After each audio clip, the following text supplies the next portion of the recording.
नमस्कार मेरे प्यारे YouTube के सब्सक्राइबर साथियों, राज की बात में आपका स्वागत है, जहां डर और रहस्य की परतें धीरे धीरे खुलती हैं और आपके दिलों की धड़कनें तेज कर देती हैं। आज फिर से एक खौफनाक और दिल दहला देने वाली कहानी लेकर मैं आपके सामने उपस्थित हूं। दोस्तों, एक शांत और साधारण मोहल्ले में एक दिखने में मासूम सी पुरानी गुड़िया एक श्राप को उजागर करती है जो दो जिंदगियों को हमेशा के लिए तबाह कर देती है। कृष्णा और जिया, एक सामान्य जोड़ा, अनजाने में उस शापित गुड़िया के अंदर बंद एक बदला लेने वाली आत्मा को जागृत कर देते हैं जो उन्हें अंधेरे और डरावनी राह पर ले जाती है। कैसे उनका शांत जीवन बर्बाद होता है, अजीब आवाजें, डरावनी हंसी और रातों के खौफ उनका पीछा करते हैं। शांति की तलाश में वे एक रहस्यमयी तांत्रिक की मदद लेते हैं जो उन्हें उस जगह तक ले जाता है जहां यह भयावह श्राप शुरू हुआ था। क्या वे इस श्राप को तोड़ पाएंगे या यह उन्हें हमेशा के लिए अपनी चपेट में ले लेगा? यह कहानी है डर, रहस्य और साहस की। तो कहानी को शुरू से अंत तक सुनिएगा। डर और खौफ का एहसास होने वाला है। दोस्तों, अगर आपका दिल कमजोर है या आपको ज्यादा डर लगता है तो कहानी को बिल्कुल अकेले न सुने। तो चलिए अब यह कहानी मेरी जुबानी सुनते हैं। कहानी शुरू करने से पहले अगर आप हमारे साथ नए जुड़े हैं तो चैनल को सब्सक्राइब करके बेल आइकॉन को ऑन कर लीजिए ताकि हमारी हर अगली कहानी सीधे आप तक पहुंच सके। और अब बिना किसी देरी के चलिए आज की इस खौफनाक कहानी की शुरुआत करते हैं। कृष्णा और जिया की शादी को अभी 1 साल ही हुआ था जब उन्होंने पुराने पुश्तैनी घर में रहने का फैसला किया। यह निर्णय आसान नहीं था। कृष्णा का पुश्तैनी घर एक दूर दराज के गांव में था, शहर की हलचल भरी जिंदगी से काफी दूर, जिसके वे दोनों आदी थे।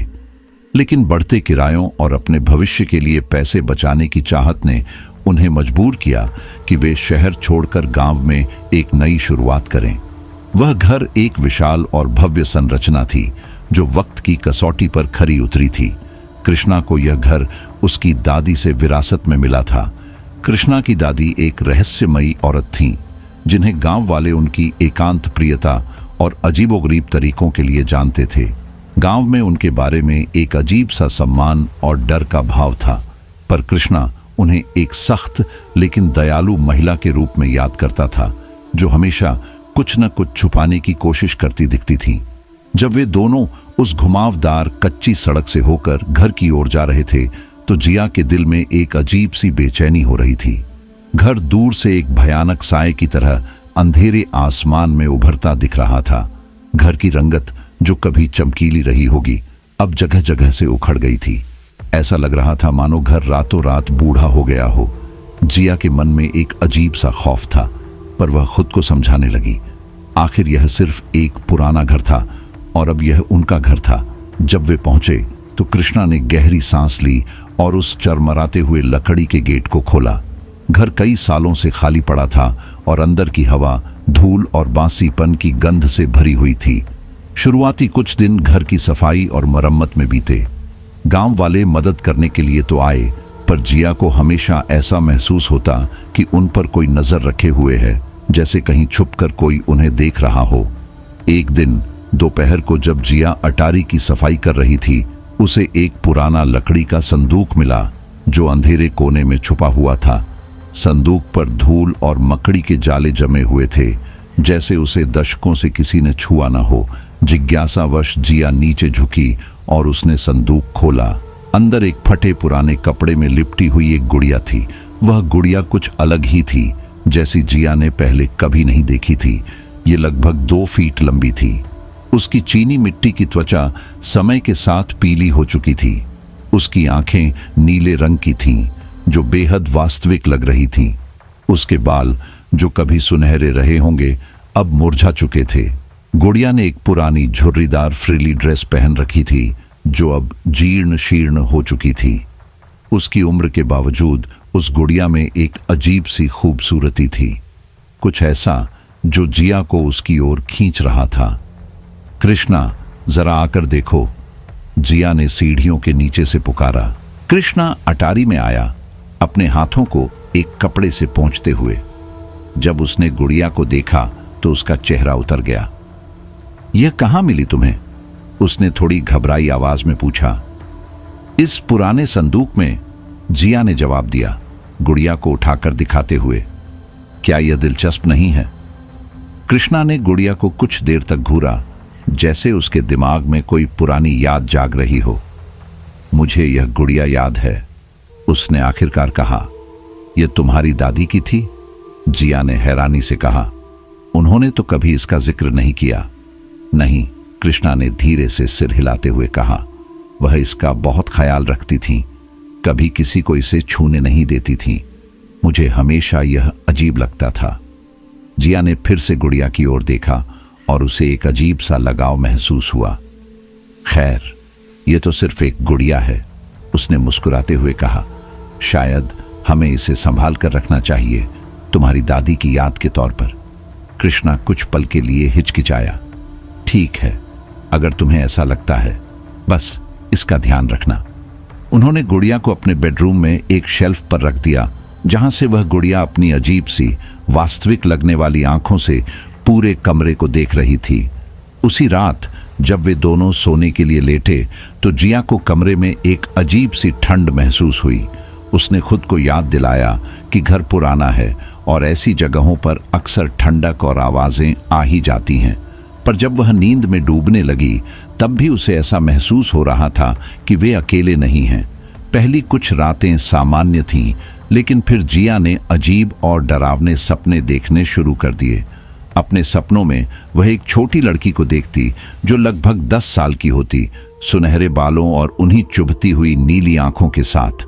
वह लड़की हमेशा रोती रहती, उसका चेहरा दर्द और डर से विकृत होता। एक सपने में, जो सबसे भयानक था, जिया ने देखा कि वह लड़की एक अंधेरे जंगल में भाग रही है। उसकी चीखें पेड़ों के बीच गूंज रही थीं। फिर कोई उसे खींचकर एक पुरानी जर्जर हवेली में ले जाता। वह हवेली हूबहू उसी घर जैसी लग रही थी जिसमें वे अब रह रहे थे। जिया पसीने से लथपथ उठी, उसका दिल तेजी से धड़क रहा था। यह सपने अब और भी अधिक बार आने लगे थे, अधिक जीवंत और भयानक, और हर बार वही खौफनाक छवि उसके सामने आती। उस लड़की की बेजान आंखें जो उसे घूरती रहती, जैसे बिना कुछ कहे उससे मदद की गुहार कर रही हों। एक सुबह जब उसने कृष्णा को अपने ताज़ा डरावने सपने के बारे में बताया तो वह चिंतित हो गया। शायद यह घर बदलने की वजह से हो रहा है, उसने सुझाव दिया। हमने हाल ही में बहुत कुछ झेला है। जिया ने सहमति जताई, लेकिन उसके भीतर कहीं उसे यकीन नहीं था। सपने इतने असली, इतने तीव्र थे कि वे महज कल्पना नहीं हो सकते थे। जैसे जैसे दिन बीतते गए, घर में और भी अजीब घटनाएं होने लगीं। चीजें अपने आप इधर उधर होने लगीं, बत्तियां झपकने लगीं और हमेशा किसी के देखने का एहसास रहता। गांव वाले जो पहले गर्मजोशी से पेश आए थे, अब कृष्णा और जिया से दूर रहने लगे। उनके चेहरों पर दोस्ती की जगह दया और डर के भाव थे। एक शाम जब जिया रसोई में खाना बना रही थी, उसने बैठक से एक हल्की मधुर धुन सुनी। यह किसी बच्चे के लोरी गाने जैसा था। वह रुक गई, उसका दिल जोर से धड़कने लगा और वह धीरे धीरे उस आवाज की ओर बढ़ी। जब वह बैठक में पहुंची तो वह धुन अचानक बंद हो गई। बस एक चीज बदली हुई थी। गुड़िया, जो पहले शेल्फ पर थी, अब आराम कुर्सी पर बैठी थी, मानो उसका इंतजार कर रही हो। जिया की सांस अटक गई। कृष्णा, उसने कांपती आवाज में पुकारा। कृष्णा रसोई से भागा आया। क्या हुआ? जिया ने गुड़िया की ओर इशारा किया। ये हिली है, मैंने इसे छुआ भी नहीं। कृष्णा ने गुड़िया की ओर देखा, उसकी भौहें सिकुड़ गईं। वह गुड़िया के पास गया और उसे उठाकर ध्यान से देखा। यह सिर्फ एक गुड़िया है जिया, उसने कहा, पर उसकी आवाज में खुद विश्वास की कमी थी। शायद यह शेल्फ से गिर गई होगी। नहीं, जिया ने जोर देते हुए कहा, यह कुर्सी पर बैठी हुई थी जब मैं आई, मैंने इसे नहीं छुआ। कृष्णा ने गुड़िया को फिर से शेल्फ पर रख दिया, लेकिन वह अजीब सी बेचैनी उन दोनों के दिलों में रह गई। उसी रात जिया के सपने और भी भयानक हो गए। उसने फिर से उस लड़की को देखा। इस बार वह उनके बिस्तर के पास खड़ी थी। उसकी आंखें धमकी से भरी हुई थीं। लड़की ने अपना मुंह खोला, लेकिन उसकी जगह से एक खौफनाक चीख निकली। जिया अचानक जाग गई, हांफती हुई। अगली सुबह कृष्णा ने सुझाव दिया कि वे गुड़िया से छुटकारा पा लें। यह तुम्हें साफ तौर पर परेशान कर रही है, उसने धीरे से कहा। हमें इसे रखने की जरूरत नहीं है। लेकिन जिया हिचकिचा रही थी। उस गुड़िया से उपजे डर के बावजूद वह उससे एक अजीब सा लगाव महसूस कर रही थी, एक ऐसा बंधन जिसे वह आसानी से तोड़ नहीं सकती थी। चलो इसे अटारी में रख देते हैं, उसने सुझाव दिया। आंखों से दूर, दिमाग से दूर। कृष्णा ने अनिच्छा से सहमति जताई। उन्होंने गुड़िया को उस संदूक में रख दिया जहां से जिया ने उसे पाया था। कृष्णा ने उसे अटारी में ले जाकर रख दिया। जैसे ही उसने अटारी का दरवाजा बंद किया, घर में एक ठंडी हवा का झोंका आया जिसने कृष्णा की रीढ़ में सिहरन दौड़ा दी। लेकिन घर की हवा में एक अजीब सा तनाव बना रहा। जिया के सपने धीरे धीरे कम हो गए, लेकिन बेचैनी फिर भी छाई रही। घर अब अलग महसूस हो रहा था, जैसे कोई अंधेरा, कोई बोझ, जैसे वह कुछ घटने का इंतजार कर रहा हो। एक शाम जब कृष्णा काम से बाहर गया हुआ था, जिया ने सोचा कि क्यों ना घर को थोड़ा और खोजा जाए। वह पुराने कमरों में घूमने लगी। हर कमरे में एक अलग दौर की यादें बसी हुई थीं। तभी उसे तहखाने में एक दरवाजा नजर आया जो उसने पहले कभी नहीं देखा था। यह दरवाजा छोटा था, जैसे कि जानबूझकर पुराने बक्सों के पीछे छिपा हुआ हो। जिया का मन जिज्ञासा से भर गया। उसने बक्सों को एक तरफ किया और दरवाजे को धकेला। दरवाजा चरमराते हुए खुला और उसके सामने एक संकरी सीढ़ी नजर आई जो अंधेरे में कहीं गुम हो रही थी। उसके भीतर एक अजीब सा डर पैदा हुआ, लेकिन यह जानने की इच्छा उसे रोक नहीं पाई कि नीचे क्या छिपा हुआ है। टॉर्च हाथ में लिए जिया धीरे धीरे सीढ़ियों से नीचे उतरने लगी। जैसे जैसे वह नीचे जाती गई, हवा ठंडी और भारी होती गई और एक सड़ी हुई मिट्टी की गंध उसकी नाक में भर गई। सीढ़ियों के नीचे एक छोटा नम कमरा था। कमरे की दीवारों पर शेल्फ लगी थीं, जिनमें अजीबोगरीब चीजें रखी हुई थीं। मोमबत्तियां, जार जिनमें कुछ अनजान चीजें भरी थीं, और कुछ किताबें जिन पर ऐसे चिन्ह बने थे जिन्हें जिया समझ नहीं पा रही थी। कमरे के बीचों बीच एक छोटा सा वेदी जैसा स्थान था जिस पर धूल की मोटी परत जमी हुई थी। उस वेदी पर एक पुरानी चमड़े की जिल्द वाली डायरी पड़ी थी। जिया ने कांपते हाथों से वह डायरी उठाई। यह डायरी कृष्णा की दादी की थी। जैसे ही उसने पन्ने पलटे, उसके चेहरे पर भय के भाव आने लगे।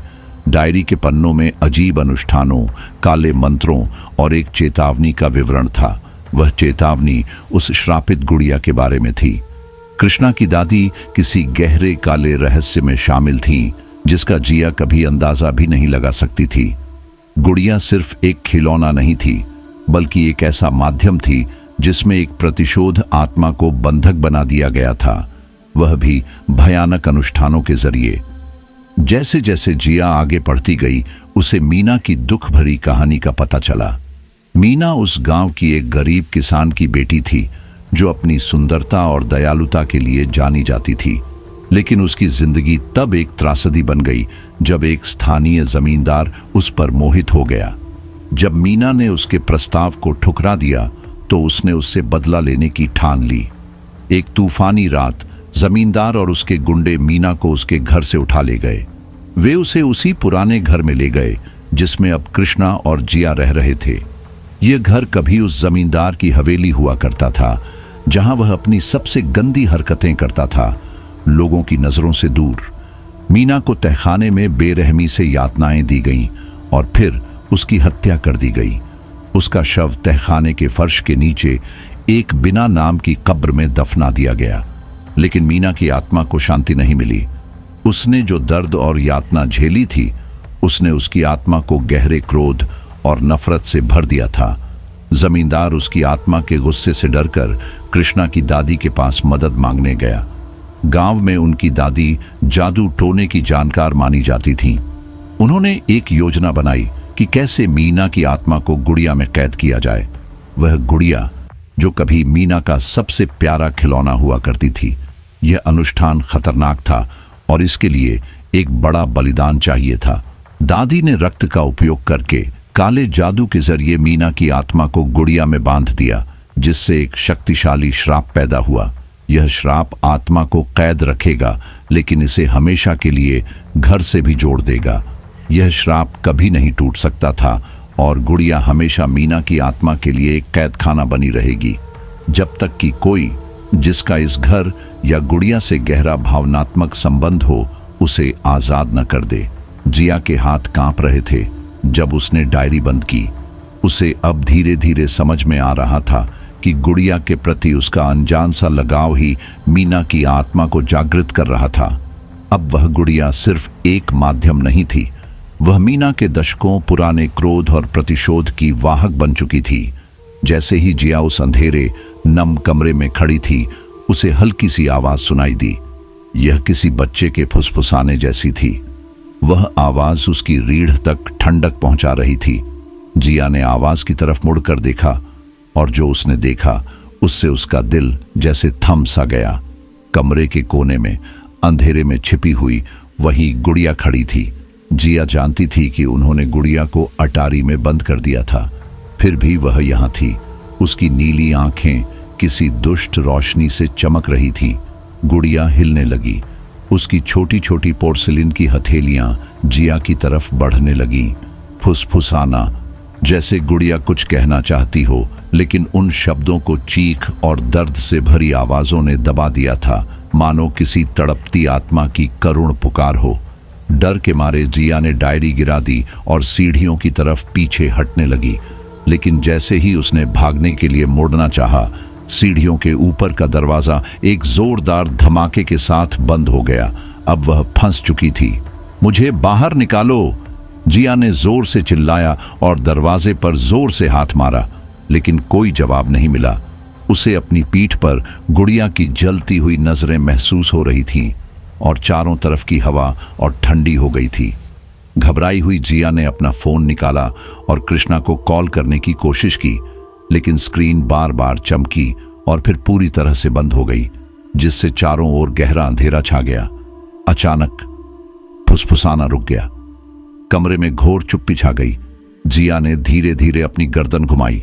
उसका दिल जोर जोर से धड़क रहा था। गुड़िया गायब थी। एक पल के लिए उसे लगा कि शायद यह सब उसका कोई डरावना भ्रम था जो घर के इतिहास और भय से उपजा था, लेकिन फिर उसने सुना एक हल्की लयबद्ध आवाज, जैसे छोटे पैरों की धमक। वह आवाज तेज होती गई और करीब आती गई, यहां तक कि वह उसके ठीक पीछे थी। जिया ने जल्दी से मुड़कर देखा और गुड़िया को देखा। उसका चेहरा अब एक विकृत मुस्कान में बदल चुका था और वह उसके ऊपर झपटने वाली थी। जिया ने चीखते हुए पीछे हटने की कोशिश की, लेकिन उसका पैर शेल्फ के किनारे से टकरा गया। वह जमीन पर गिर गई और उसका सिर ठंडी नम फर्श पर जोर से लगा।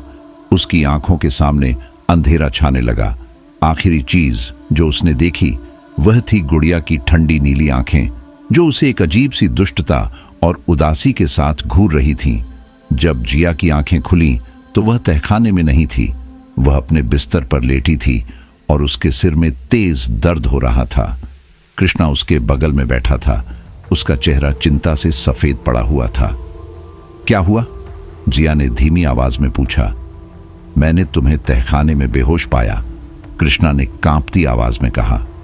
दरवाजा अंदर से बंद था, मुझे उसे तोड़ना पड़ा तुम्हें बाहर निकालने के लिए। गुड़िया, जिया ने फुसफुसाते हुए कहा। कृष्णा ने उसे डर और उलझन भरी नजरों से देखा। तुम क्या कह रही हो? गुड़िया तो अभी भी अटारी में है, मैंने चेक किया था जब मैंने तुम्हें पाया। नहीं, जिया ने जिद करते हुए कहा।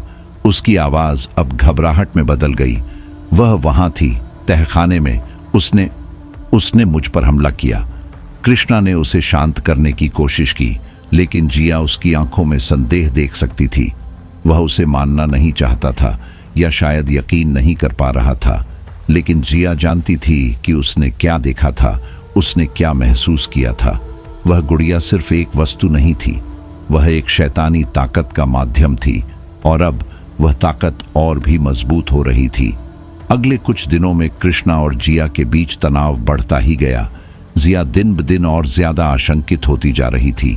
वह बार बार अटारी में जाकर यह देखने के लिए मजबूर हो रही थी कि गुड़िया अभी भी वहीं है या नहीं, लेकिन हर बार जब वह उसे देखती, मासूमियत से अपनी संदूक में पड़ी, तब भी उसे यह महसूस होता कि वह जल्द ही फिर से उसके पास आ जाएगी।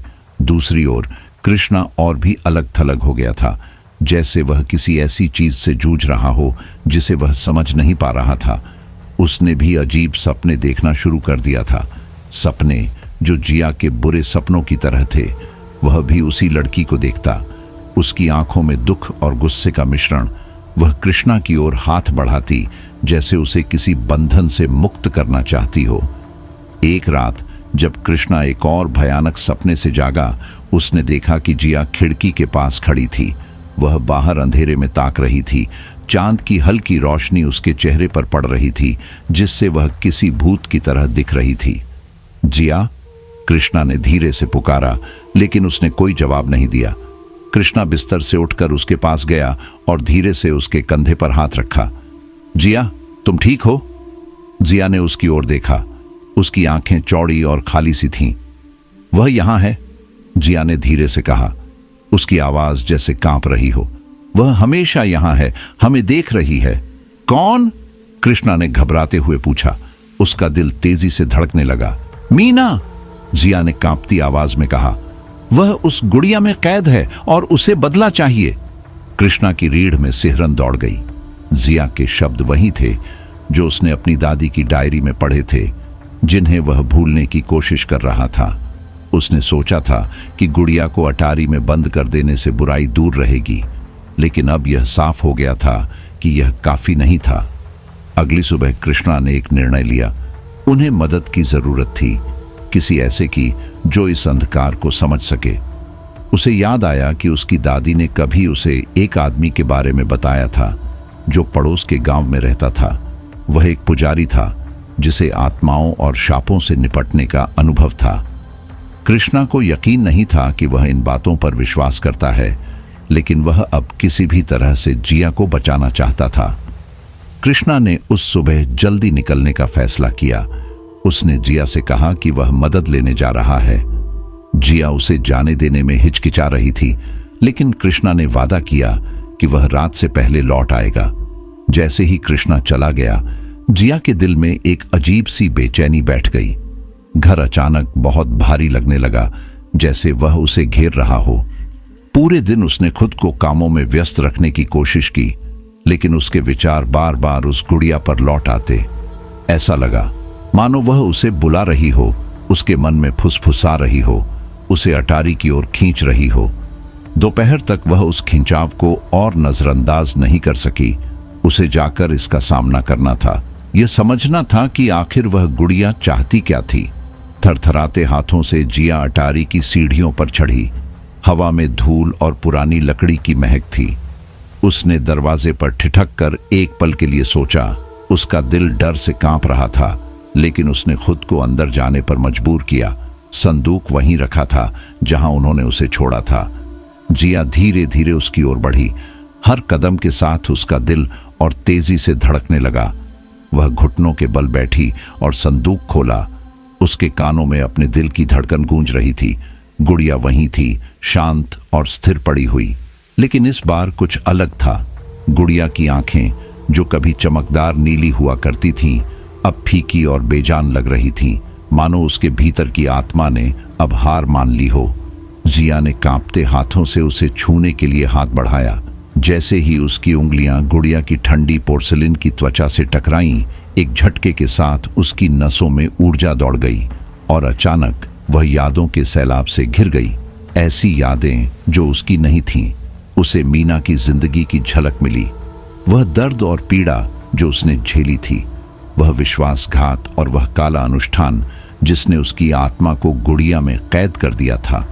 लेकिन उसने एक और चीज देखी, कृष्णा की दादी की छवि, जो गुड़िया के ऊपर खड़ी होकर किसी अज्ञात भाषा में मंत्र पढ़ रही थी।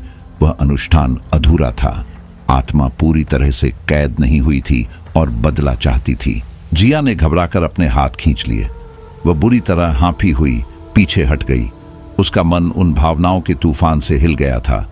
उसे घर से बाहर निकलना था, उस गुड़िया से दूर, उस अंधेरे से दूर जो अब उसे निगल रहा था। जैसे ही जिया ने पलटकर जाने की कोशिश की, अटारी का दरवाजा जोर से बंद हो गया और वह अंदर फंस गई। कमरे में हवा अचानक ठंडी हो गई। एक मंद सी फुसफुसाहट ने वातावरण को घेर लिया। उपस्थिति का एहसास होने लगा, जैसे कि अटारी की दीवारें खुद जिंदा हो गई हों। कोई अंधकारमय ऊर्जा उसे अपनी गिरफ्त में लेना चाह रही थी। वह दरवाजे पर जोर जोर से दस्तक देने लगी और मदद के लिए चिल्लाने लगी, लेकिन उसकी आवाज जैसे उस सन्नाटे में खो गई हो। निराशा ने उसके गले को जकड़ लिया। उसे एहसास हो गया कि वह बिल्कुल अकेली है, मीना की प्रतिशोधी आत्मा के साथ फंसी हुई। तभी वह गुड़िया, जो अब तक उस संदूक में पड़ी थी, अचानक हिलने लगी। उसका सिर धीरे धीरे घूमा जैसे कोई मशीन, और उसकी निर्जीव आंखें सीधे जिया की ओर देखने लगीं। गुड़िया का चेहरा, जो हमेशा एक अजीब सी मुस्कान में जड़ा था, अब हल्का हल्का हिलने लगा। और फिर जिया के दिल को दहला देने वाला दृश्य सामने आया। गुड़िया ने बोलना शुरू कर दिया, मुझे मुक्त कर। उसकी आवाज एक घुटी हुई फुसफुसाहट, एक बच्चे की तेज आवाज और एक यातनाग्रस्त आत्मा की कराहों का मिश्रण थी। मुझे मुक्त कर और मैं तुझे बख्श दूंगी। जिया की सांस जैसे अटक गई। क्या यह कोई छल था? क्या वह इस आत्मा पर भरोसा कर सकती थी? लेकिन भीतर कहीं उसे पता था कि मीना की आत्मा इतनी क्रोधित थी कि वह अपना वादा निभाने वाली नहीं थी। और फिर भी उसके पास कोई और रास्ता नहीं था। अगर उसने कुछ नहीं किया तो वह उसे मार सकती थी, या उससे भी बुरा, उसे पूरी तरह से अपने कब्जे में ले सकती थी। मुझे नहीं पता कैसे, जिया ने कांपती आवाज में कहा। उसकी आवाज इतनी धीमी थी जैसे हवा में खो गई हो। गुड़िया की आंखें एक भयानक रोशनी से चमकने लगीं। विधि, वह बोली, विधि पूरी कर। जिया का दिमाग तेजी से दौड़ने लगा। विधि, वह विधि जो कृष्णा की दादी ने सालों पहले करने की कोशिश की थी, लेकिन उसे न तो मंत्र पता था, न ही वह जानती थी कि विधि में क्या करना था। अचानक अटारी और भी अंधेरी हो गई। वहां जलने वाला एकमात्र बल्ब डरावने तरीके से टिमटिमाने लगा। जिया का डर और बढ़ गया जब छायाएं दीवारों पर फैलने लगीं और मरोड़ खाती हुई विकृत आकृतियां बनाने लगीं। गुड़िया की आवाज अब और भी तेज और कठोर हो गई थी। जल्दी कर, उसने फुसफुसाना शुरू कर दिया। जिया ने घबराते हुए चारों ओर देखा, कुछ ऐसा तलाशते हुए जो उसे विधि पूरी करने में मदद कर सके। एक कोने में धूल और जाले से ढकी हुई उसे एक पुरानी किताब मिली। यह एक तंत्र मंत्र की पुस्तक थी, संभवतः कृष्णा की दादी की पुरानी किताब। पन्ने पलटते हुए जिया की नजर एक ऐसे हिस्से पर पड़ी जिसमें एक प्रतिशोधी आत्मा को बांधने की विधि का वर्णन था। टेक्स्ट किसी प्राचीन भाषा में लिखा था, लेकिन सौभाग्य से कृष्णा की दादी ने उसमें अनुवाद के कुछ महत्वपूर्ण नोट्स लिखे थे। विधि में एक बंधन चक्र, कुछ विशेष जड़ी बूटियां और एक मंत्र की आवश्यकता थी जिससे आत्मा को वापस उसके बंदी गृह में धकेला जा सकता था। जिया ने अटारी में चारों ओर देखा और एक शेल्फ पर कुछ धूल भरे जार पाए जिन पर वही हस्तलेख था जो डायरी में था। कांपते हुए उसने उन्हें उठा लिया, यह प्रार्थना करते हुए कि यह वही हों जिनकी उसे जरूरत थी। किताब में लिखे निर्देशों का पालन करते हुए जिया ने फर्श पर चाक से एक चक्र बनाना शुरू किया। चाक उसे एक पुराने बॉक्स में मिला था। उसने जड़ी बूटियों को चक्र के चार कोनों पर रखा जैसे विधि में बताया गया था। उसके हाथ इतनी बुरी तरह से कांप रहे थे कि वह लगभग उन्हें गिरा ही बैठी, लेकिन उसने खुद को शांत रखने की पूरी कोशिश की। सब कुछ तैयार होते ही जिया ने किताब में लिखे शब्दों का जाप शुरू किया। वह प्राचीन भाषा उसकी जुबान पर अजीब सी लग रही थी, लेकिन उसने जितना हो सका उतने आत्मविश्वास से मंत्र पढ़ने की कोशिश की। उसकी आवाज कांप रही थी, मगर इरादे मजबूत थे। जैसे ही जाप अटारी में गूंजने लगा, वहां की हवा और भारी होने लगी, मानो पूरा वातावरण उस पर दबाव डाल रहा हो। गुड़िया अचानक जोर जोर से झटके खाने लगी। उसकी टांगे और हाथ अजीब ढंग से मरोड़ने लगे। कमरे में फुसफुसाहट तेज हो गई, मानो दीवारें खुद चीख रही हों, लेकिन जिया नहीं रुकी। उसने अपना जाप जारी रखा। हर शब्द के साथ उसकी आवाज और बुलंद होती गई। बंधन चक्र से भयानक रोशनी निकलने लगी और उसके अंदर की जड़ी बूटियां नीली ठंडी लपटों में जलने लगीं। गुड़िया ने एक तेज दर्द से भरी चीख मारी जो इतनी भयानक थी कि जिया के रोंगटे खड़े हो गए। उसे खुद को रोकना पड़ा कि वह अपने कान न ढक ले और वहां से भाग ना जाए, क्योंकि अब चक्र को तोड़ना बेहद खतरनाक हो सकता था। लपटें और ऊंची होती गईं और चक्र की रोशनी इतनी तेज हो गई कि कुछ भी दिख नहीं रहा था। लेकिन जिया ने अपने ध्यान को शब्दों पर बनाए रखा और दांत भींचते हुए जाप करती रही। फिर अचानक जैसे सब खत्म हो गया। लपटें बुझ गईं और केवल चक्र की हल्की चमक बाकी रही। कमरा पूरी तरह से शांत हो गया और भारीपन जैसे किसी पर्दे की तरह हट गया। गुड़िया अब बंधन चक्र के भीतर निष्क्रिय पड़ी थी। उसकी कभी चमकती आंखें अब अंधेरे और निर्जीव लग रही थीं। कुछ पलों के लिए जिया हिल भी नहीं पाई। उसे यकीन नहीं हो रहा था कि सब खत्म हो गया है। उसने विधि पूरी कर ली थी और मीना की आत्मा एक बार फिर से बंधी जा चुकी थी। घर में अब शांति थी और उसने पहली बार ऐसा महसूस किया कि वह खुलकर सांस ले पा रही है। लेकिन यह जीत ज्यादा देर तक नहीं टिक पाई। जैसे ही जिया ने एक कदम पीछे हटाया, उसके नीचे की लकड़ी की पट्टियां खतरनाक तरीके से चरमराईं। चक्र जो कुछ देर पहले तक चमक रहा था अब टिमटिमाने लगा और उसकी रोशनी मध्यम पड़ने लगी। जिया का दिल तेजी से धड़कने लगा जब उसे एहसास हुआ कि कुछ भयानक हो रहा है। गुड़िया की आंखें अचानक खुल गईं और वह फिर से हिलने लगी। इस बार एक डरावनी सहजता के साथ वह चक्र से बाहर आ गई, जैसे विधि का उस पर कोई असर ही नहीं हुआ था। नहीं, जिया चीख उठी पीछे हटते हुए। यह कैसे हो सकता है? लेकिन यह हो रहा था। विधि असफल हो चुकी थी।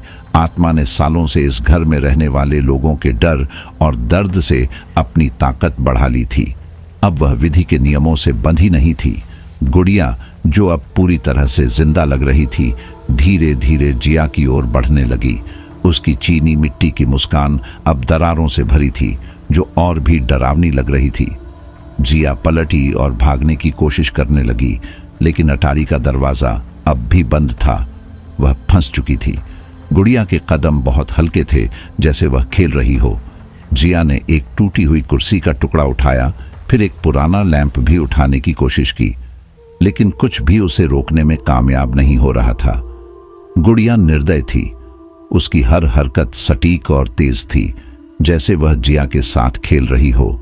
जिया अब पूरी तरह से हताश हो चुकी थी। उसे पता था कि वह आत्मा से शारीरिक रूप से लड़ नहीं सकती, लेकिन उसे कुछ तो सोचना ही था, कोई तरीका जिससे वह इसे रोक सके। उसकी नजर कमरे में इधर उधर भागने लगी। तभी उसकी नजर उस तंत्र मंत्र की किताब पर पड़ी। जरूर इसमें कोई और मंत्र होगा, उसने सोचा, कोई उपाय जिसे मैंने अब तक नजरअंदाज कर दिया है। वह किताब की ओर लपकी और बेतहाशा पन्ने पलटने लगी, जबकि गुड़िया धीरे धीरे उसकी ओर बढ़ रही थी। लेकिन शब्द अब उसकी आंखों के सामने धुंधले हो रहे थे। उसका डर उसे और कमजोर कर रहा था। उसके पास समय तेजी से खत्म हो रहा था। गुड़िया अब जिया के करीब आ चुकी थी। उसकी छोटी छोटी डरावनी ठंडी नीली आंखें जिया पर गड़ी थीं।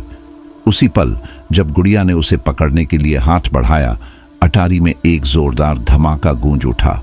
दरवाजा जोर से खुला और कृष्णा अंदर दौड़ आया, हाथ में भारी लोहे की छड़ ली हुए। बिना किसी झिझक के उसने पूरी ताकत से छड़ गुड़िया पर दे मारी। गुड़िया हवा में उड़कर कमरे के दूसरे कोने में जा गिरी। गुड़िया दीवार से जोर से टकराई और उसकी चीनी मिट्टी का शरीर टुकड़े टुकड़े हो गया। कुछ पल के लिए सब कुछ शांत हो गया। केवल जिया की तेज और बेतरतीब सांसें सुनाई दे रही थीं, लेकिन यह जीत क्षणिक थी।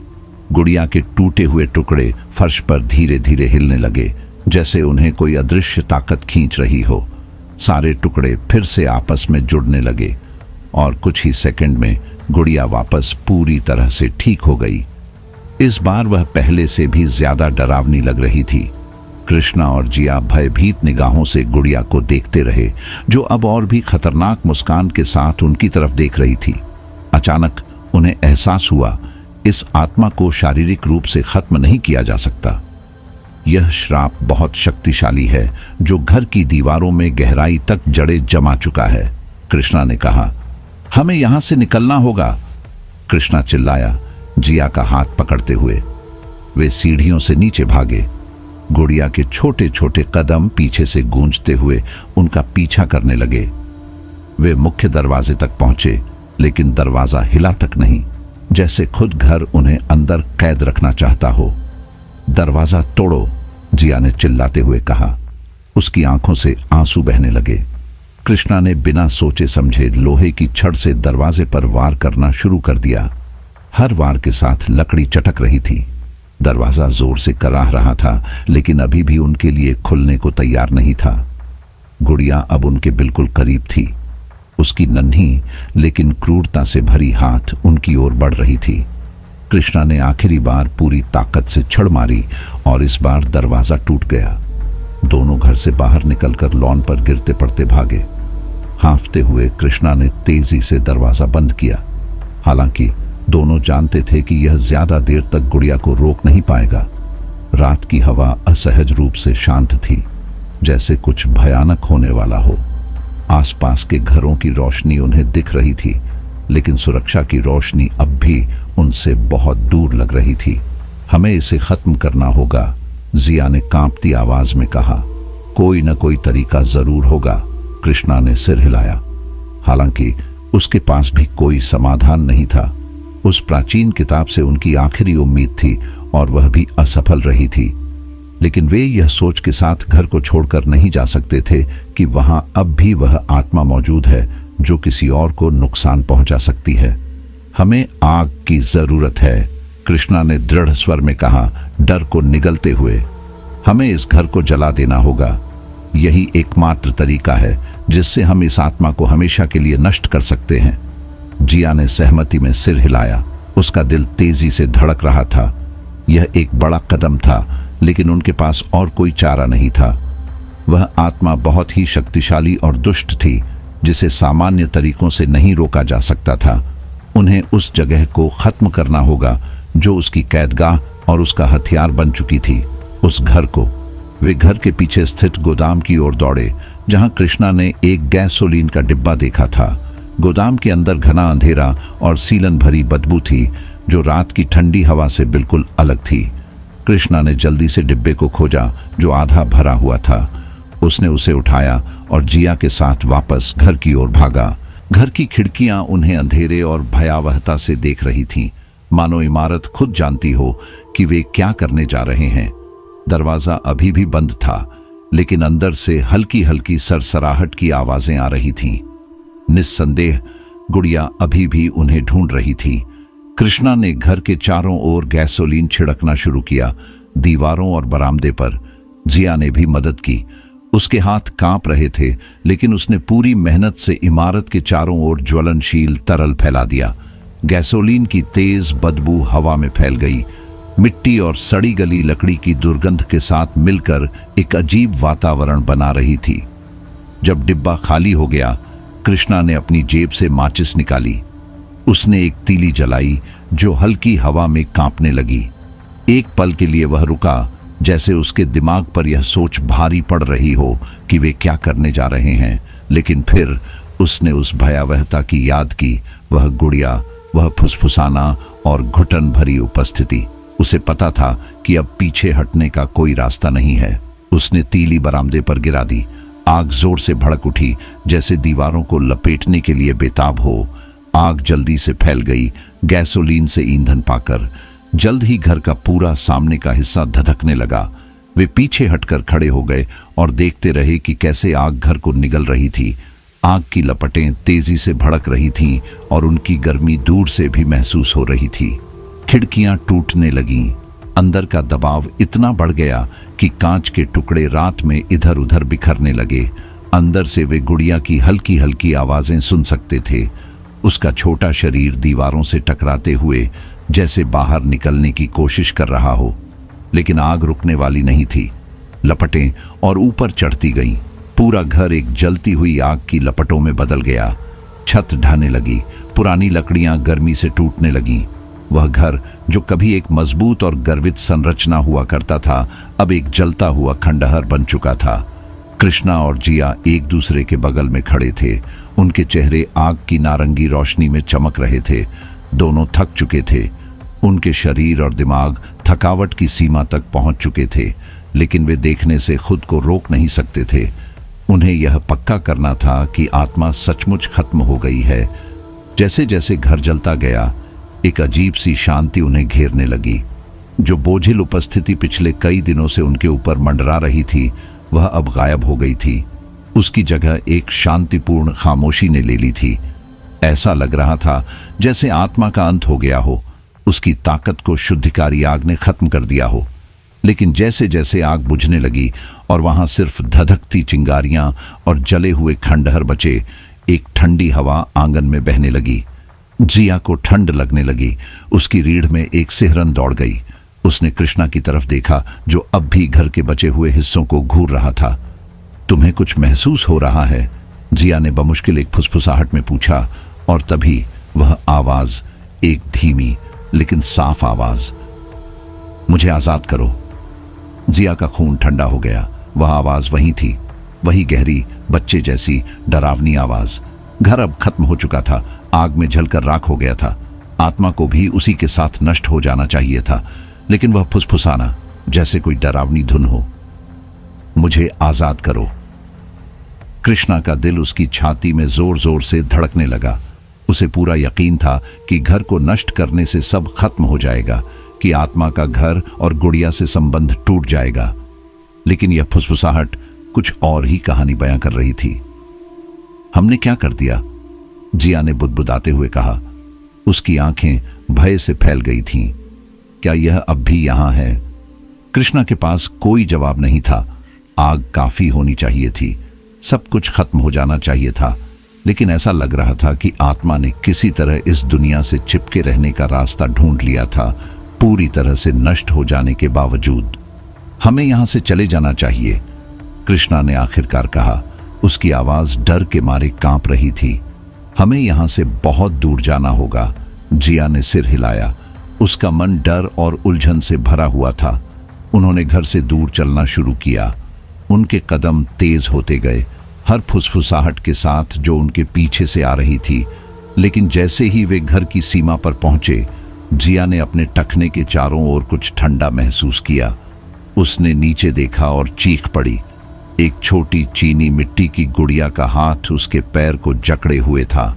उसकी उंगलियां उसकी त्वचा में गहराई तक ढंसी हुई थीं, जैसे कि कोई अलौकिक शक्ति उसे जकड़े हुए हो। वह गुड़िया जमीन पर पड़ी थी, आधी मिट्टी में दबी हुई, लेकिन अब भी साबुत। उसकी आंखें एक भयावह रोशनी से चमक रही थीं और उसके होंठ हिल रहे थे। वे शब्द बना रहे थे जिन्हें जिया साफ साफ अपने दिमाग में सुन सकती थी। कृष्णा ने पास पड़ा एक पत्थर उठाया और पूरी ताकत से गुड़िया पर दे मारा। उसने उसे टुकड़ों में तोड़ दिया। गुड़िया की पकड़ ढीली पड़ गई और जिया पीछे हटकर गिरते गिरते बची। वह बंधन से मुक्त हो गई, लेकिन राहत का वह क्षण जल्द ही खत्म हो गया। गुड़िया के टूटे हुए टुकड़े फिर से हिलने लगे, जैसे किसी चुंबकीय शक्ति से खींचे जा रहे हों। वे फिर से एकजुट हो गए। गुड़िया एक बार फिर से पूरी बन गई, जैसे कुछ हुआ ही ना हो। हमें अभी निकलना होगा, कृष्णा चिल्लाया। जिया को उठाते हुए वे सड़क की ओर भागे। उनकी सांसें तेज और उखड़ी हुई थीं और उनके पीछे गुड़िया की डरावनी हंसी गूंज रही थी। वे कार तक पहुंच गए। कृष्णा ने घबराहट में चाबियां निकालने की कोशिश की। आखिरकार उसने दरवाजा खोला और दोनों अंदर कूद गए। कृष्णा ने इंजन स्टार्ट किया और एक्सेलरेटर दबा दिया। टायरों की चिड़चिड़ाहट के साथ वे जलते हुए घर से दूर भागने लगे। सड़क उनके सामने फैली हुई थी, अंधेरी और सुनसान। वे चुपचाप चले, बस इंजन की आवाज और उनकी भारी सांसें गूंज रही थीं। शहर मीलों दूर था, लेकिन कृष्णा ने तब तक गाड़ी नहीं रोकी जब तक वे शहर की रोशनी में नहीं आ गए। वहां की भीड़ भाड़ और शोर शराबा उस बुरे सपने से बिल्कुल अलग था जिससे वे अभी अभी निकले थे। जब वे आखिरकार रुके तो कार में बैठे रहे। कुछ बोलने की हिम्मत नहीं जुटा पाए। रात की घटनाएं उनके दिमाग में बार बार घूम रही थीं, एक भयानक लूप की तरह जिससे वे बच नहीं पा रहे थे। यह सब समझ से परे था, लेकिन एक बात स्पष्ट थी, आत्मा खत्म नहीं हुई थी। वह आग से बच गई थी और तब तक उनका पीछा करती रहेगी जब तक उसे वह नहीं मिल जाता जो वह चाहती थी। अब हम क्या करेंगे? जिया ने चुप्पी तोड़ी। उसकी आवाज कांप रही थी। वह अब भी हमारे पीछे है।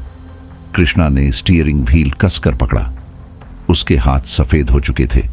उसके पास कोई जवाब नहीं था, कोई समाधान नहीं था। उन्होंने हर वो चीज आजमाई थी जो उनके दिमाग में आई, लेकिन कुछ भी काम नहीं आया। आत्मा बहुत ताकतवर थी, बहुत गहराई तक उस अंधेरे में समाई हुई थी जिसने उसे घेर लिया था। हम कोई रास्ता निकालेंगे, उसने कहा। हालांकि उसकी आवाज में विश्वास की कमी साफ झलक रही थी। इससे छुटकारा पाने का कोई न कोई तरीका जरूर होगा। जिया ने सिर हिलाया। हालांकि वह भी इसे सच नहीं मान रही थी। आत्मा ने यह साबित कर दिया था कि वह किसी भी चीज से बच सकती है, कि वह कहीं ज्यादा ताकतवर थी जितना उन्होंने कभी सोचा था। और अब वह घर तक सीमित नहीं थी, वह कहीं भी उनका पीछा कर सकती थी, जहां भी वे जाते। जैसे ही वे कार में बैठे थे, शहर की रोशनी खिड़कियों पर चमक रही थी। जिया ने अपने भीतर एक अजीब सा डर महसूस किया। ये डरावना सपना अभी खत्म नहीं हुआ था, ये तो बस शुरुआत थी। और कहीं अंधेरे में आत्मा उन्हें देख रही थी, इंतजार कर रही थी। श्राप अब भी टूटा नहीं था, और वह गुड़िया तब तक चैन से नहीं बैठेगी जब तक वह उसे नहीं मिल जाता जो वह चाहती थी। वह फुसफुसाना उनके चारों ओर गूंज रही थी, और आत्मा का प्रतिशोध कभी शांत नहीं होगा। उन्होंने अनजाने में एक ऐसी ताकत को मुक्त कर दिया था जो उनकी कल्पना से कहीं ज्यादा खतरनाक थी, और अब उन्हें इसके परिणामों के साथ जीना होगा। दिन हफ्तों में बदल गए, लेकिन उस खौफनाक घटना की परछाई कहीं नहीं गई। कृष्णा और जिया ने अपने जीवन को सामान्य बनाने की पूरी कोशिश की, लेकिन उस शापित गुड़िया का साया उनके सिर पर मंडराता रहा, बेदर्द और न रुकने वाला। उन्होंने शहर के बीचों बीच एक नए अपार्टमेंट में शिफ्ट किया, यह सोचकर कि घर से दूर जाने से उन्हें थोड़ी शांति मिलेगी। लेकिन डर ने उनका पीछा नहीं छोड़ा, जैसे कोई काला बादल उन पर मंडरा रहा हो। शुरुआत में सब कुछ धीमी गति से हुआ। जिया रात के बीचों बीच पसीने में भीगी हुई जाग जाती, जैसे कमरे में कोई ठंडी परछाई हो। कृष्णा ने भी अजीब चीजें महसूस की, दीवारों पर हल्की थपथपाहट जो किसी अनजानी दिशा से आती। उन दोनों ने इसे मानसिक आघात मानकर नजरअंदाज करने की कोशिश की। वे खुद को समझाने लगे कि शायद यह सब उनकी कल्पना का खेल है, लेकिन दिल के किसी कोने में दोनों जानते थे कि यह सच है। वह आत्मा अब भी उनके साथ थी, और वह देख रही थी, इंतजार कर रही है, और तब तक चैन नहीं लेगी जब तक वह अपना हक्कर न ले ले। एक रात जिया को हल्की बच्चों जैसी हंसी सुनाई दी। वह झटके से बिस्तर पर बैठ गई। उसका दिल जोर से धड़क रहा था। उसने कमरे के चारों ओर देखा, पर कुछ नजर नहीं आया। हंसी तेज होती गई। अब वह और भी खौफनाक हो चुकी थी, जैसे दीवारों के अंदर से आ रही हो। उसने कृष्णा को हिलाकर जगाया। उसकी आवाज डर से कांप रही थी। कृष्णा, क्या तुमने यह सुना? कृष्णा की आंखें नींद में झपक रही थीं, लेकिन जैसे ही उसने हंसी सुनी, उसकी नींद उड़ गई। ये वही हंसी थी, वही डरावनी हंसी जो उन्होंने उस गुड़िया से सुनी थी। कृष्णा ने जल्दी से टॉर्च उठाई और कमरे के चारों ओर रोशनी डाली, लेकिन कुछ नहीं दिखा। यह वही गुड़िया है, जिया ने फुसफुसाया। कृष्णा, हम इससे नहीं बच सकते। कृष्णा भी अब इस सच्चाई को नकार नहीं सकता था जो हो रहा था। वह साफ था, वह आत्मा अब भी उनके साथ थी, चाहे वे कहीं भी चले जाएं। उसके माथे पर पसीना छलक आया, जैसे उसे पहली बार एहसास हुआ हो कि यह श्राप कितना ताकतवर है। हमें इसका अंत करना होगा, कृष्णा ने दृढ़ता से कहा। हम भागते नहीं रह सकते, हमें इसका सामना करना होगा। लेकिन कैसे? आग से कुछ नहीं हुआ था, और उन्हें नहीं पता था कि किसी ऐसी चीज से कैसे लड़ा जाए जो भौतिक दुनिया के नियमों से परे हो। वे एक ऐसी ताकत से लड़ रहे थे जो डर और पीड़ा से पोषित होती थी, और यह साबित कर चुकी थी कि इसे किसी भी चीज से हराया नहीं जा सकता। कृष्णा ने पूरी उम्मीद से खुद को शोध में झोंक दिया। वह घंटों पुरानी किताबें पढ़ता, ऑनलाइन फोरम्स खंगालता, और यहां तक कि पैरानॉर्मल एक्सपर्ट से सलाह लेता, इस श्राप को तोड़ने का कोई उपाय खोजने की कोशिश करता। लेकिन जितना ज्यादा वह पढ़ता, उतनी ही उसकी उम्मीदें टूटती जाती। श्राप सिर्फ उस गुड़िया से जुड़ा नहीं था, यह एक प्राचीन काला बल था जिसने सदियों से कई शिकार बनाए थे। एक अजीबो गरीब पुराने ग्रंथ में उसने पाया कि श्राप का अंत सिर्फ तभी हो सकता है जब गुड़िया को उसकी उत्पत्ति की जगह पर वापस ले जाया जाए, वह स्थान जहां यह श्राप सबसे पहले डाला गया था। लेकिन एक समस्या थी, ग्रंथ में वह स्थान स्पष्ट रूप से नहीं बताया गया था। कृष्णा को शक था कि इसका संबंध उस घर से है जिसे उन्होंने जला दिया था, लेकिन वह घर तो अब राख बन चुका था। उस जगह को वापस कैसे लाया जाए जो अब मौजूद ही नहीं थी। जैसे जैसे दिन बीतते गए उनकी स्थिति और बिगड़ने लगी, फुसफुसाना होती जा रही थी। जिया ने अपने सपनों में उस गुड़िया को देखना शुरू कर दिया।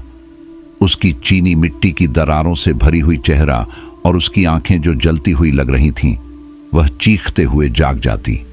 दिल बेतहाशा धड़कता और फिर खुद को अंधेरे कमरे में पाती, जैसे कोई उसे देख रहा हो। कृष्णा भी इन भयानक सपनों से परेशान था। उसके सपनों में गुड़िया अजीब अजीब जगहों पर दिखने लगी, कभी किचन की मेज पर बैठी, कभी बिस्तर के किनारे खड़ी और कभी अंधेरे में छिपकर उसे घूरती हुई। हर बार वह वही शब्द कहती, तुम मुझसे नहीं बच सकते। इस तनाव ने उनके रिश्ते पर भी असर डालना शुरू कर दिया। लगातार डर और चिंता ने उन्हें अंदर से तोड़ दिया था। अब वे छोटी छोटी बातों पर झगड़ने लगे थे। कृष्णा खुद को काम में डुबाने लगा ताकि वह उस डर से बच सके जो घर में उसका इंतजार कर रहा था, जबकि जिया धीरे धीरे अपने अंदर सिमट चली गई। उसकी कभी चहकती हुई आवाज अब खामोश हो गई थी और उसका आत्मविश्वास डर के साए में खो चुका था। फिर एक रात जब जिया की सहन शक्ति की आखिरी हद पार हो गई, उसने हार मान ली। वह और बर्दाश्त नहीं कर सकती थी। हर पल डर में जीना, यह महसूस करना कि कोई उन्हें देख रहा है, यह जानना कि वे किसी ऐसी चीज के शिकार हो चुके हैं जिसे वे देख या छू नहीं सकते थे। उसे इस आतंक का अंत चाहिए था, चाहे इसके लिए कोई भी कीमत क्यों न चुकानी पड़े। जिया का धैर्य अब टूट चुका था। उसके भीतर डर और गुस्सा दोनों मिलकर उबाल खा रहे थे। हर रात का खौफनाक सपना, हर फुसफुसाना, वही हंसी ने उसे मानसिक और शारीरिक रूप से तोड़ दिया था। उसने एक रात कृष्णा से कहा, मुझे इससे अब और नहीं लड़ना। मैं यह श्राप खत्म करना चाहती हूँ, चाहे इसके लिए मुझे कुछ भी करना पड़े। कृष्णा उसकी हालत देखकर घबरा गया था, लेकिन उसने खुद भी अपने डर से जूझते हुए हिम्मत जुटाई। हमें कोई तरीका ढूंढना होगा, उसने कहा, लेकिन हम यह खुद नहीं कर सकते। हमें किसी ऐसे शख्स की जरूरत है जो इस श्राप को समझे, जो इसे तोड़ सके। अगले कुछ दिनों में कृष्णा ने एक पुराने तांत्रिक के बारे में सुना, जिसे लोग तांत्रिक देव के नाम से जानते थे। वह कई अंधेरे और खौफनाक मामलों को सुलझा चुका था और उसके पास गहरे तांत्रिक ज्ञान का भंडार था। कृष्णा ने सोचा कि यही आखिरी रास्ता हो सकता है। कृष्णा और जिया ने तय किया कि वे तांत्रिक देव से मिलेंगे। उनके बारे में सुनने के बाद दोनों एक गांव में पहुंचे जहां तांत्रिक देव का आश्रम था। यह जगह पूरी तरह सुनसान थी और वहां जाने पर हवा में एक अजीब सी ठंडक और डर महसूस हो रही थी। आश्रम की दीवारों पर भूतकाल की अनगिनत कहानियों के संकेत थे, अजीब प्रतीक, तांत्रिक मंत्र और पुराने किस्सों के चिन्ह जो एक अलग ही कहानी बयान कर रहे थे। तांत्रिक देव की गहरी आंखों में एक रहस्यमयी चमक थी। उन्होंने जिया और कृष्णा को बैठने का इशारा किया और उनकी पूरी कहानी सुनी। यह आत्मा एक बेहद प्राचीन और खतरनाक श्राप से जुड़ी है, तांत्रिक देव ने गंभीर आवाज में कहा। आत्मा का मूल उसके अस्तित्व के शुरुआती पल से जुड़ा है और इस श्राप को तोड़ना आसान नहीं होगा। तुमने इस घर को जला दिया, लेकिन इसका असली स्रोत और गहरा है। जिया और कृष्णा चुपचाप सुन रहे थे। उन्हें कोई रास्ता मिलेगा? तांत्रिक देव ने एक किताब निकाली जो सदियों पुरानी लग रही थी। इस श्राप को तोड़ने के लिए उन्होंने कहा, तुम्हें उस जगह जाना होगा जहां आत्मा पहली बार कैद हुई थी। यह सिर्फ उस गुड़िया तक सीमित नहीं है, बल्कि उस स्थान से जुड़ा है जहां इस श्राप की शुरुआत हुई थी। कृष्णा और जिया ने एक दूसरे की ओर देखा। वे समझ नहीं पा रहे थे कि तांत्रिक देव का इशारा किस जगह की तरफ था। तांत्रिक देव ने उनके विचारों को पढ़ते हुए कहा, यह वही स्थान है जहां तुम्हें सबसे ज्यादा डर लगा था। जहां इस श्राप का पहला एहसास हुआ था वही पुराना घर। लेकिन वह घर तो अब जल चुका है, कृष्णा ने कहा। आग ने सिर्फ उसकी भौतिकता को खत्म किया है, लेकिन आत्मा अब भी उस स्थान से जुड़ी है, तांत्रिक देव ने उत्तर दिया। तुम्हें वहां जाकर एक विशेष तांत्रिक अनुष्ठान करना होगा। यह आत्मा अपने क्रोध और पीड़ा में फंसी हुई है, और जब तक उसे मुक्त नहीं किया जाता वह तुम्हारा पीछा करती रहेगी। कृष्णा और जिया को अब एहसास हो चुका था कि उन्हें उस घर पर वापस जाना होगा। उन्होंने तांत्रिक देव की सलाह मानी और उनके द्वारा दिया गया अनुष्ठान का सामान इकट्ठा किया। कुछ विशेष तांत्रिक मंत्रों के साथ एक ताबीज, एक कटोरी में खास जड़ी बूटियां और एक दीपक जो अनुष्ठान की शक्ति को जागृत करेगा। रात के अंधेरे में वे फिर से उस पुराने घर के अवशेषों के पास पहुंचे। जगह अब भी भयानक थी, जैसे आग के बावजूद वहां कोई छिपी हुई ऊर्जा अब भी मौजूद थी। हवा में वही ठंडक महसूस हो रही थी और हर कदम के साथ डर और अधिक बढ़ता जा रहा था। उन्होंने तांत्रिक देव द्वारा सिखाए गए अनुष्ठान की तैयारी की। चारों ओर एक सुरक्षा चक्र बनाया गया और दीपक जलाकर उसके पास बैठे। जिया के दिल में हलचल मची हुई थी, जैसे कोई अनदेखा खतरा उनके बहुत करीब हो। कृष्णा ने मंत्र पढ़ना शुरू किया और वातावरण अचानक भारी होने लगा। जैसे ही मंत्र का असर गहराने लगा, हवा में सन्नाटा छा गया। अचानक एक जोरदार चीख सुनाई दी और वे दोनों चौंक गए। चीख इतनी भयानक थी कि उनके रोंगटे खड़े हो गए। उस चीख के साथ ही वे गुड़िया की आकृति को देख सकते थे। वह दरारों से भरी हुई, टूटी फूटी, लेकिन अब भी जिंदा थी और उसकी आंखें उनसे टकरा रही थीं। गुड़िया अब हवा में लटक रही थी, उसकी आंखें चमक रही थीं और उसके मुंह से एक भीषण हंसी गूंज रही थी। तुम मुझसे नहीं बच सकते, वह फिर से बोली। लेकिन इस बार कृष्णा ने अपने डर को खुद पर हावी नहीं होने दिया। उसने तांत्रिक मंत्र जारी रखा। उसकी आवाज और भी मजबूत हो रही थी। गुड़िया ने अचानक जमीन पर गिरने की कोशिश की, लेकिन सुरक्षा चक्र ने उसे रोका। वह अब तड़पने लगी। उसकी हंसी चीख में बदल गई। पूरे घर के अवशेष कांपने लगे, जैसे वहां छिपा अंधेरा किसी भी वक्त फट पड़ेगा। जिया ने अपनी सांस रोक ली थी, लेकिन कृष्णा ने मंत्र को दोहराते हुए अंत तक पहुंचने की ठान ली। गुड़िया अब फर्श पर गिरकर टूटने लगी। उसकी आवाज होती जा रही थी और उसकी आंखों की चमक मध्यम पड़ रही थी, और अंत में एक आखिरी चीख के साथ गुड़िया के टूटे हुए टुकड़े राख में बदल गए। घर के अवशेष शांत हो गए और हवा में एक अजीब सी शांति फैल गई।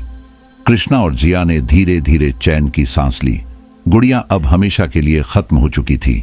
श्राप का अंत हो चुका था। कृष्णा और जिया ने अपने चारों ओर देखा।